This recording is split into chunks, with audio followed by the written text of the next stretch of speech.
Joint military exercise Cyclone 2025 between India and Egypt to begin today in Rajasthan. A joint military exercise Cyclone 2025 between India and Egypt will begin at the Mahajan Field Firing Range in Rajasthan from today. The 14-day exercise aims to enhance defense cooperation between India and Egypt by sharing professional skills and improving interoperability of special forces in desert environments. This is the third edition of Cyclone exercise. Counter-terrorism operations, reconnaissance, raids and other specialized missions will be part of the exercises, which will also involve special forces like sniping, combat free fall, reconnaissance, surveillance and target designation. Namibia's first president, Sam Nujoma, passes away at age 95. Namibia's founding father and the first president, Sam Nujoma, had passed away at the age of 95. The country's current president, Nangolo Mumba, announced the sad news yesterday. Born in Itunde village, Nujoma was a key figure in Namibia's fight for independence, the revolutionary leader who guided Namibia to independence from apartheid South Africa in 1990. He served as the nation's first president from 1990 to 2005 and was a founding member of Southwest Africa People's Organization, the party that has governed Namibia since independence. Nujoma's legacy includes the establishment of democratic institutions and a focus on reconciliation. President Mumba expressed deep sympathy for Nujoma's family and announced that a period of national mourning would be declared with further burial arrangements to follow. Israeli troops withdraw completely from Gaza's Netzarim corridor. The Israeli military has pulled out of the Netzarim corridor in central Gaza, a move confirmed by Hamas. This withdrawal is part of a ceasefire agreement between Israel and Hamas. Palestinian police force took charge of the area to manage the flow of Palestinians moving through it. The Netzarim corridor, about 4 miles long, had been occupied by Israeli forces since the early months of the war, cutting off northern Gaza from the south. Many Palestinians had crossed through the corridor to return to their homes after seeking refuge in southern Gaza. Egypt to host Emergency Arab Summit on Feb 27 to discuss Palestinian issue and Gaza in Cairo. Egypt will host an Emergency Arab Summit on 27th of this month to discuss the Palestinian issue and Gaza in Cairo. The summit follows consultations with Arab nations, including Palestine, which requested the meeting. This comes after US President Trump suggested relocating Palestinians from Gaza to Egypt and Jordan, a proposal widely rejected by both countries and others in the region. US President's comments were made during a meeting with Israeli Prime Minister Netanyahu, which included plans to control and redevelop Gaza. Both Egypt and Jordan have opposed the idea of forced displacement. Arab states and Palestinian leaders also rejected Trump's proposal, as well as Netanyahu's controversial remark about Saudi Arabia hosting a Palestinian state. Egypt's Defense Minister Rajnath Singh inaugurates Asia's biggest Aero India show in Bengaluru. Defense Minister Rajnath Singh inaugurated the Grand Mega Aero India show in Bengaluru today in the presence of Minister of State for Defense Sanjay Seth and Karnataka Deputy Chief Minister D.K. Shivakumar. In his inaugural address, Rajnath Singh termed Asia's biggest show in aerospace as a reflection of our strength and resilience in defense production. He emphasized that Aero India showcases the country's industrial capability and technological advancement to the world while strengthening symbiotic relations with friendly countries. He juxtaposed the show with Mahakumbh of defense and aerospace sector. He also highlighted the importance of indigenization. PM Modi to visit France to strengthen economic and trade ties, to co-chair AI Action Summit with French President Macron. Prime Minister Narendra Modi has embarked on a landmark diplomatic tour to France and the United States aimed at bolstering strategic economic and technological partnerships with both nations. At the invitation of President Macron, he is visiting France from today, Feb 10 to Feb 12. While in France, he will co-chair the AI Action Summit, engage in key bilateral discussions, and inaugurate India's new Consulate General in Marseille. At the AI Summit, world leaders and global tech CEOs will exchange views on a collaborative approach to AI technology for innovation and the greater public good. Prime Minister Narendra Modi in his departure statement says the bilateral segment of his visit will provide an opportunity to review the progress on the 2047 Horizon roadmap for the India-France strategic partnership alongside President Macron. South Korea includes talks with local industries for response to US steel tariffs. South Korea's industry ministry today said that it is closely communicating with local businesses and industry leaders to devise ways to minimize the impact of new US tariffs on steel and aluminium imports that will inevitably affect local manufacturers and exporters. Media reports said the country's Ministry of Trade, Industry and Energy held an emergency meeting with officials from the Korean steel industry to assess the possible impact the US tariffs may have on local businesses. 2026 declared India-France Year of Innovation to foster fair AI development. At the 14th India-France CEO meeting, External Affairs Minister Dr. S. Jaishankar emphasized the importance of trust and transparency in the digital era, calling them shared values between India and France. Speaking on the sidelines of the AI Action Summit in Paris, He highlighted the vast potential for collaboration in AI, software development, and cybersecurity. Dr. Jaishankar noted that 2026 has been designated as the India-France Year of Innovation, underscoring the need for a multipolar world to shape AI development with minimal bias. PM Modi terms AI as defining force, writing code for humanity in this century. At the AI Action Summit in Paris, Prime Minister Narendra Modi emphasized the need for global cooperation to ensure AI benefits all of humanity. Co-chairing the summit alongside French President Emmanuel Macron, he highlighted AI's transformative power while cautioning against inherent biases in AI models. The Prime Minister lauded the decision to establish the AI Foundation and the Council for Sustainable AI, congratulating French President Emmanuel Macron for leading these efforts. He assured India's full support in advancing responsible and inclusive AI governance. In a major announcement, the Prime Minister said India is ready to host the next AI Action Summit, signaling the country's commitment. PM Modi meets Estonia's President Alar Karis, discusses bilateral ties. Prime Minister Narendra Modi met with Estonia's President Alar Karis on the sidelines of the AI Action Summit in Paris today. This was the first meeting between the two leaders. The External Affairs Ministry said both leaders discussed various facets of India-Estonia relations, including economic, IT and digital, cultural, tourism, and people-to-people ties. They also discussed ways to further strengthen the long-standing bilateral relationship between the two nations. UN Chief Antonio Guterres calls for democratizing AI to bridge global divides. UN Secretary General Antonio Guterres today called for democratizing artificial intelligence, warning that the growing concentration of AI capabilities risks deepening geopolitical divides. Speaking at the AI Action Summit in Paris, the UN chief emphasized that AI must bridge the gap between developed and developing countries, not widen it. He said, while some companies and countries are racing ahead with record investments, most developing nations find themselves left out in the cold. He said, the power of AI carries immense responsibilities, but today that power sits in the hands of a few. He called for a move for an AI that is shaped by all of humanity, for all of humanity. Mr. Guterres stressed giving the UN a central role in determining the future of AI, recalling the proposal in the Global Digital Compact adopted by world leaders at last. PM Modi announced a special Pariksha Pe Charcha episode on mental health with Deepika Padukone. Prime Minister Narendra Modi today said that mental health and well-being are among the most common topics that exam warriors want to discuss. In a social media post, Mr. Modi said that this year's Pariksha Pe Charcha has an episode specially dedicated to this topic. The Prime Minister announced that the episode will be played tomorrow and actress Deepika Padukone, who is very passionate about the subject, will be talking about it. Pankaj Advani wins 36th national title, secures spot in Asian and World Championships.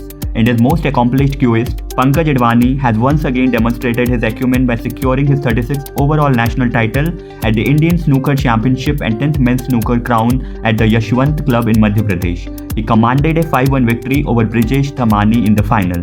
Despite dropping the opening frame, Advani responded brilliantly. He controlled the table from there on, leaving Dhamani with no room for a comeback, sealing the win in style. He registered a decisive 84th break in the final frame. The triumph also guarantees a place for the stalwart at the upcoming Asian and World Championships.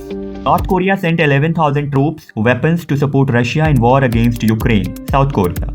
South Korea's defense ministry has reported that North Korea has sent approximately 200 long-range artillery pieces, missiles and over 11,000 troops to support Russia in the war against Ukraine. They warned that additional troops and weapons could follow. The ministry also suggested that North Korea may be receiving Russian technological assistance for advanced weapons like nuclear-powered submarines and intercontinental ballistic missiles. Meanwhile, Pyongyang continues missile tests and provocations, appearing to angle for potential talks with the US, while a senior Russian official has reiterated that all of President Putin's conditions must be met to end the conflict in Ukraine. US President says ceasefire agreement between Israel and Hamas should be cancelled if Hamas doesn't release all remaining hostages. US President Donald Trump has said a precarious ceasefire agreement between Israel and Hamas should be cancelled if Hamas doesn't release all the remaining hostages it is holding in Gaza by midday on Saturday. He added that the decision would ultimately be up to Israel. Trump made these comments after Hamas announced delays in releasing hostages, accusing Israel of breaking the 3-week-old ceasefire. Trump also said Israel should demand the release of all hostages or restart the war. Mr. Trump was responding to Hamas, saying it will delay the further release of hostages in Gaza Strip after consuming. US President bans use of paper straws, directs government agencies to switch exclusively to plastic. In a surprising move, US President Donald Trump signed an executive order banning the federal use of paper straws, directing all government agencies to switch exclusively to plastic. Trump called paper straws ineffective, stating they don't work and don't last very long. The order, which takes effect immediately, reverses a measure signed by former President Joe Biden, who had called plastic pollution a crisis.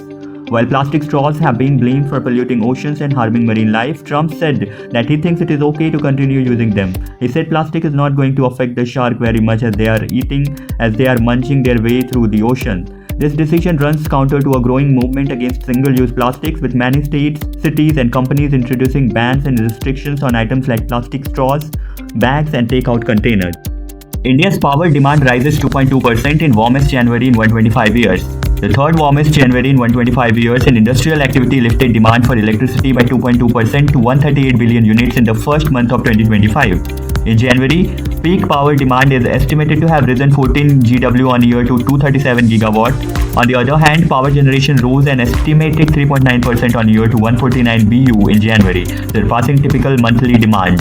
The India Meteorological Department said the all-India mean temperature in January was 0.94 degrees Celsius, higher than the average of 18.04 degrees Celsius since 1901.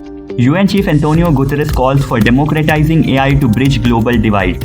UN Secretary General Antonio Guterres today called for democratizing artificial intelligence, warning that the growing concentration of AI capabilities risks deepening geopolitical divides.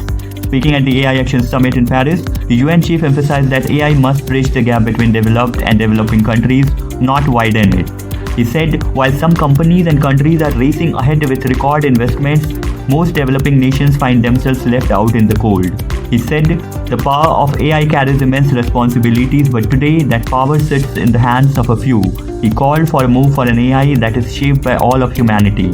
For all of humanity, Mr. Guterres stressed, giving the UN a central role in determining the future of AI, recalling the proposal in the Global Digital Compact adopted by world leaders at last year's Summit of the Future. PM Modi, President Macron review India-France strategic ties in defense, nuclear energy and space. Prime Minister Narendra Modi and French President Emmanuel Macron discussed all aspects of the India-France strategic partnership and reviewed cooperation in the strategic areas of defense, civil nuclear energy and space. During their bilateral talks yesterday, both leaders reaffirmed their strong commitment to the India-France strategic partnership.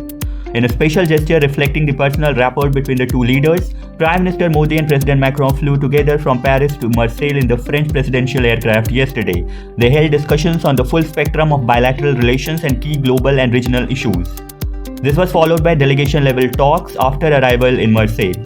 Both leaders also discussed ways to strengthen collaboration in the fields of technology and innovation. Israel says Gaza ceasefire will end if Hamas does not free hostages by Saturday.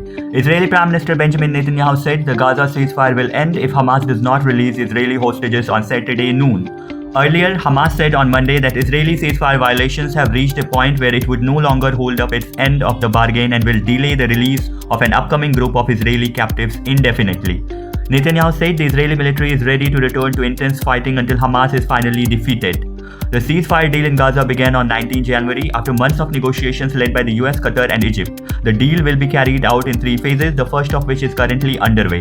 This phase will last 42 days. In total, 17 Israeli hostages were still due to be released in the first phase of the ceasefire. PM Modi and President Macron reaffirmed strong commitment to India-France strategic partnership. Prime Minister Narendra Modi has concluded a successful visit to France and departed for the United States. The visit reinforced the strong strategic partnership between India and France, with key discussions on defense, technology, trade, and global cooperation. During the visit, Prime Minister Modi and French President Emmanuel Macron co-chaired the Artificial Intelligence Action Summit, a major international event focused on responsible AI development. While congratulating France on hosting the summit, Prime Minister Modi announced that India would host the next edition. Earlier in the day in Marseille, both leaders paid tribute to Indian soldiers who fought in World War I and II at the Mazargas War Cemetery. Laying wreaths in their honor, Prime Minister Modi described their sacrifice as a symbol of valor and duty that will always be remembered. Income Tax Bill 2025 to be introduced in Lok Sabha tomorrow. The Income Tax Bill 2025 is scheduled to be introduced in the Lok Sabha tomorrow. The bill, which is aimed at consolidating and amending the law relating to income tax, has been listed in the business of the House. In her budget speech, Finance Minister Nirmala Sitharaman had announced bringing in a new income tax bill. She had also announced that individuals earning up to 12 lakh rupees annually will pay no income tax. The report of the Joint Committee on the Waqf Amendment Bill 2024 is also scheduled to be tabled in the Lok Sabha tomorrow, which is the last day of the first part of the budget session of Parliament. RBI to issue new Rupee 50 notes with Governor Sanjay Malhotra's signature. Old notes remain valid. The Reserve Bank of India has announced that it will soon issue Rupee 50 denomination banknotes in the Mahatma Gandhi new series bearing the signature of Governor Sanjay Malhotra. The design of these notes will remain unchanged and will be similar in all respects to the existing Rupee 50 banknotes in the Mahatma Gandhi new series. Furthermore, all previously issued Rs 50 banknotes by the Reserve Bank will continue to be legal tender. Indian scientists uncover key genomic factors behind breast cancer therapy resistance. Tata Memorial Centre, Mumbai and the National Institute of Biomedical Genomics, Kalyani have uncovered key genomic factors contributing to resistance to hormone therapy in estrogen receptor positive breast cancer, the most common subtype of breast cancer in India and worldwide. The findings recently published in a Communications Biology, a prestigious Nature group journal, provide crucial insights into why some patients do not respond or stop responding to hormone therapy, paving the way for new targeted treatment strategies. These findings offer significant clinical implications, including the potential repurposing of DNA damaging drugs for patients who develop hormone therapy resistance. Dr. Sudeep Gupta, clinical scientist laboratory of Extrek and director of Tata Memorial Centre, said that seeds resistant. PM Modi pays tribute to Maharshi Dayanand Saraswati on birth anniversary. Prime Minister Narendra Modi has paid tributes to the great thinker, social reformer and ardent nationalist Maharshi Dayanand Saraswati on his birth anniversary today. In a social media post, the Prime Minister said that Maharshi Dayanand remained engaged throughout his life in making society aware of ignorance, superstition and ostentation. Mr. Modi noted that Maharshi Dayanand Saraswati's efforts for education and women empowerment as well as the preservation of Indian heritage and culture will always inspire the countrymen. President's rule imposed in Manipur. President's rule has been imposed in Manipur days after the resignation of Chief Minister Biren Singh. The Ministry of Home Affairs has issued an official notification in this regard. The notification said that President Draupadi Murmu had received a report from the Manipur governor and, after considering the report, in exercise of the powers conferred by Article 356 of the Constitution, President's rule has been imposed in the state. The Assembly has also been put under suspended animation, the notification added. PM Modi to hold bilateral talks with US President Trump in Washington, D.C. Prime Minister Narendra Modi will hold bilateral talks with US President Donald Trump in both the restricted and delegation level formats in Washington tonight. US NSA Michael Walsh, Tesla and SpaceX owner Elon Musk and Indian-American entrepreneur Vivek Ramaswamy are scheduled to call on Prime Minister Modi this evening. This is the first visit of Prime Minister Modi to the US since the inauguration of the second presidential term of President Trump. Prime Minister Modi reached Washington in the wee hours today after concluding his successful visit to France. Members of the Indian community braved the harsh winters and gathered outside Blair House to welcome the Prime Minister. Later, Prime Minister Modi met US Director of National Intelligence Tulsi Gabbard today and discussed strengthening intelligence cooperation between the two nations.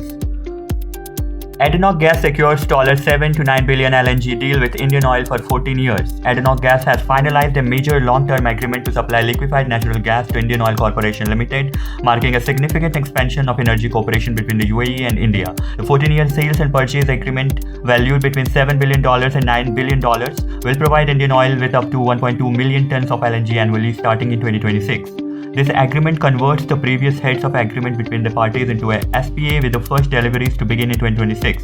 ADNOC Gas CEO Fatima Al-Nuaimi emphasized the agreement's importance in supporting India's ambitious goal to increase gas usage to 15% of its primary energy mix by 2030 while highlighting the company's commitment to providing lower carbon energy solutions.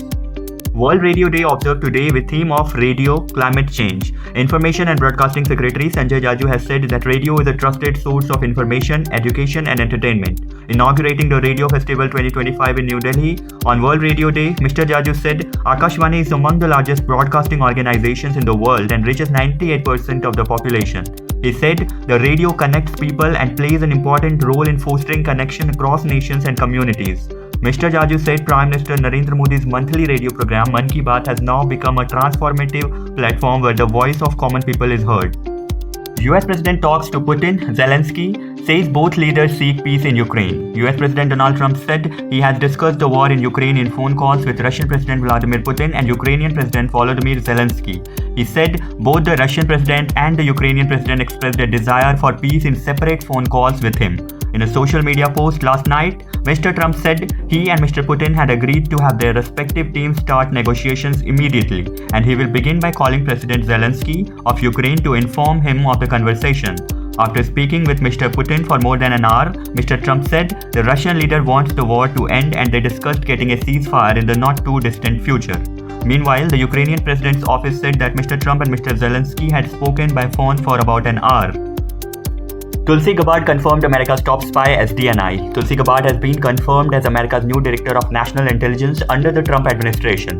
Gabbard, President Donald Trump's pick, got the much-awaited final Senate vote yesterday on her nomination to oversee and coordinate the work of America's different intelligence agencies.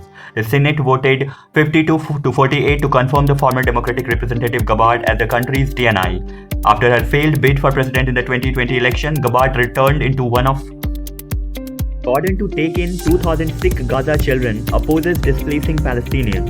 Jordan Prime Minister Jafar Hassan has said that his country is ready to receive 2,000 sick Gaza children for medical treatment, as the healthcare system in the coastal enclave has been devastated. According to Jordan's state-run Petra news agency, PM Hassan has reaffirmed Jordan's clear and unwavering position that there should be no resettlement nor displacement of Palestinians. He also added that no solutions to the Palestinian issue should come at Jordan's expense. PM Hassan's remarks came a day after Jordan King Abdullah II rejected US President Donald Trump's proposal to relocate Palestinians in the Gaza Strip during his visit to Washington. Hundreds of Newari girls aged 5 to 9 undergo traditional marriage rituals of Bel Vivah in Kathmandu Valley. The Newari community of Nepal has a unique tradition of women's empowerment called Bel Vivah, through which women are freed from religious and social seclusion due to widowhood. Bel Vivah is a spiritual and cultural practice that is incorporated in the Newari community to prevent women from being discriminated against during religious ceremonies if her husband passes away. Transparency International ranks Pakistan among most corrupt nations. A recent report by Transparency International has labeled Pakistan as one of the most corrupt countries in the world, where the menace is prevalent across all sectors of government, judiciary, and society. According to the report released earlier this week, Pakistan ranked 135th out of 180 countries on the Corruption Perception Index in 2024. The severe economic crisis in the country is listed as a major factor contributing to the current condition. As inflation rises, people are struggling to afford basic necessities including healthcare. The country's economy also continues to survive on borrowed money from international agencies and friendly countries. Angola reports 3,402 cholera cases, 114 deaths amid ongoing outbreak. Angola has recorded 3,402 cholera cases and 114 deaths since the outbreak began in early January this year. According to the Health Ministry, since February 1, Angola has been reporting more than 100 new cholera cases daily, peaking at 295 on February 8. Since the outbreak on January 7, the disease has spread to multiple provinces, with Luanda and the neighboring Bengo province being the most affected. It said that more than 9,25,000 people have been vaccinated against cholera, covering 86% of the target population. The World Health Organization said cholera is an acute diarrheal infection caused by consuming food or water contaminated with the Mahakumbh in Prayagraj sets world record with over 50 crore devotees. The Mahakumbh in Prayagraj has created history by becoming the first event in the world where more than 50 crore people are direct participants. Over 50 crore 4 lakh devotees have taken a holy dip at the Triveni Sangam so far, with 90 lakh devotees taking the holy dip today till 6 pm. The Uttar Pradesh government said that this participation marks the largest congregation in human history for any religious, cultural or social event. The UP government noted that nations like the United States of America, Russia, Indonesia, Brazil, Pakistan and Bangladesh all have smaller population than those who have immersed themselves in the sacred waters at the Mahakumbh. ICC announces prize money for 2025 Champions Trophy. The International Cricket Council has announced prize money for the 2025 Champions Trophy starting on February 19 in Pakistan. The total prize pool for this edition has been increased by an impressive 53% from the 2017 edition to a total prize money of US $4.5 million. The winners will earn US $2.24 million, while the runners-up will get US $1.12 million. Losing semi-finalists will receive $560,000 each. Every group match is worth over US $34,000, while teams finishing 5th or 6th will earn $350,000. The 7th and 8th place teams will take home $140,000. All 8 teams are guaranteed $125,000 for participation. PM Modi states India's Act East policy, Thailand's Act West policy complement each other. Addresses Samvad program. Prime Minister Narendra Modi has said that India and Thailand share deep cultural ties that span over 2,000 years. Addressing the Samvad program being organized in Thailand through video conference, Mr. Modi said India's Act East policy and Thailand's Act West policy complement each other, promoting mutual progress and prosperity. He said, "This conference marks another successful chapter in the friendship between the two nations." Prime Minister Modi highlighted that Thailand has a rich culture, history, and heritage. He said, "It stands as a beautiful example of the shared philosophical and spiritual traditions of Asia." BSNL posts rupees 262 crore profit in quarter 3, first quarterly profit in 17 years. Government-owned Bharat Sanchar Nigam Limited has registered a profit of 262 crore rupees in the third quarter of 24-25. This achievement is a testament to the government's commitment to strengthening public sector enterprises and ensuring robust, affordable, and accessible telecom services for all. Speaking to the media in New Delhi, Union Communications Minister Jyotiraditya Scindia has said that for the first time in 17 years, BSNL has posted a profit on a quarterly basis. He added that Prime Minister Narendra Modi has envisioned that the telecom sector will be the carriageway for the digital future of India. The 38th National Games concludes. Home Minister Amit Shah attends closing ceremony. The 38th National Games concluded today in Haldwani, Uttarakhand, with a grand closing ceremony that featured spectacular cultural performances, making the event truly memorable. Union Home Minister Amit Shah, the chief guest of the ceremony, congratulated the Uttarakhand government for successfully hosting the games and praised them as the Green Games. He highlighted that Uttarakhand has set an example for the entire country by organizing eco-friendly games. The Home Minister emphasized the success of initiatives like Khelo India and Fit India, stating that these programs have strengthened the sports culture in India. He encouraged young athletes, stressing that determination and consistent effort are the keys to success. PM Modi says India and America stand firmly together in fight against terrorism. Prime Minister Narendra Modi has said India and the US have decided to double the bilateral trade to $500 billion by 2030. Addressing the joint press meet after holding bilateral talks with US President Donald Trump at the White House in Washington, D.C. today, Mr. Modi said India and the US will continue to advance India-US strategic partnership. The Prime Minister said America plays an important role in India's defense preparedness. Mr. Modi said India and America have stood firmly together in the fight against terrorism and both agree that concrete action is needed to eliminate cross-border terrorism.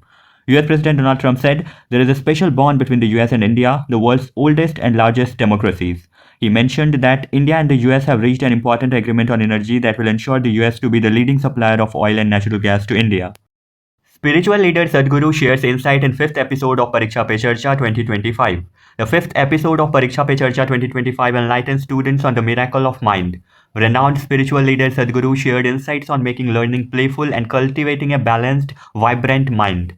Sadhguru also shared powerful mindfulness techniques to boost focus and excel in exams. He said that education is not only about examinations and asked students to keep their intelligence in a dynamic mode. It is worth mentioning that Prime Minister Narendra Modi believes that true progress comes not only from academic excellence but also from inner growth. He said that with self-awareness and mindfulness, young minds can develop clarity, resilience, and a strong sense of purpose.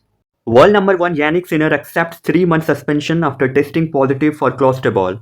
World number 1 tennis player Yannick Sinner has accepted a 3-month suspension after a settlement with the World Anti-Doping Agency (WADA) over 2 positive doping tests. Announcing this today, WADA said now Sinner will serve the suspension from February 9 to May 4th. The International Tennis Integrity Agency had initially cleared him, but WADA appealed for a 1-year ban. Sinner tested positive for trace amounts of closterball last March, which he attributed to accidental contamination from a trainer's treatment. The Italian, who won the Australian Open in January, will now return for the Italian Open on May 7th and the French Open on May 25th. Third Bengal International Film Festival inaugurated in Kolkata. Third Bengal International Film Festival (BIFF) has been inaugurated today at Satyajit Roy Film and Television Institute in Kolkata. Ministry of Information and Broadcasting and Bangla Abar 38th Surajkund International Crafts Mela attracts visitors from across globe. A large number of people from across the country are visiting and exploring the 38th Surajkund International Crafts Mela held in Faridabad, Haryana. This year, the partner states of the fair are Madhya Pradesh and Odisha. About 600 participants from about 42 countries including Egypt, Ethiopia, Syria, Afghanistan, Belarus are participating in the fair. Apart from this, many countries including BIMSTEC countries Bangladesh, Bhutan, Myanmar, Nepal, Sri Lanka and Thailand are also participating in the fair. The aim of the fair is to promote handicraft products and handloom.